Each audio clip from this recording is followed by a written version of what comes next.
Hey, this will be a quick review of Late Night with the Devil, starring David Dastmalchian. I'm hoping I'm pronouncing that right. Great little movie.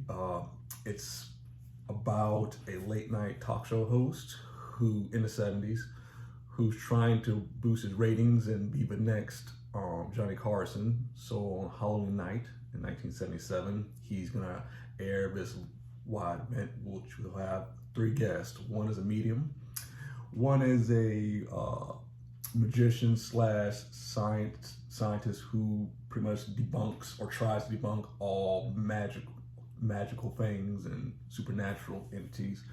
And the third is a girl who is possessed by a demon.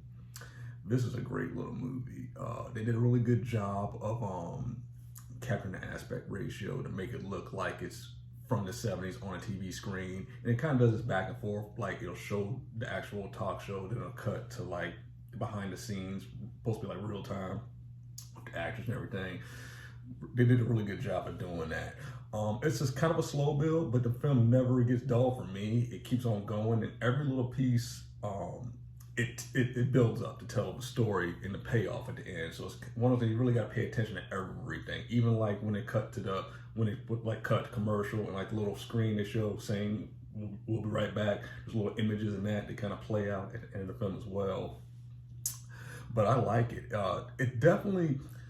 It feels like a VHS segment, like a good concept for VHS segment that kind of got made to an actual film. People who've seen the VHS films, and once you see this, you probably will get what I'm saying. And that's not a negative at all. I think that's a great idea. I think we need to get more like analog horror that's like really been established as like this actual like full length feature. That's a good idea.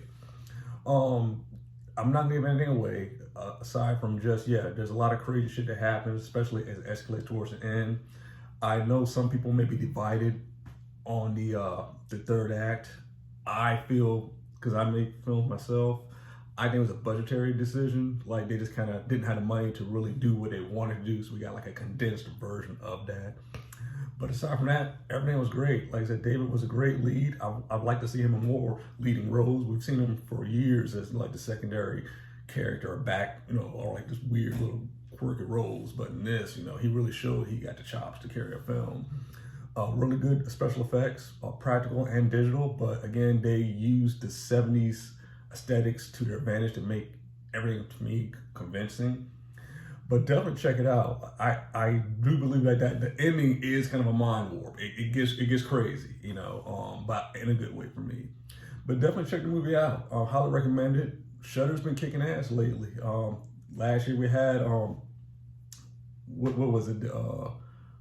Where Evil Lurks, which was a great film. Now we got this one, so they're definitely stepping it up as far as quality and good films.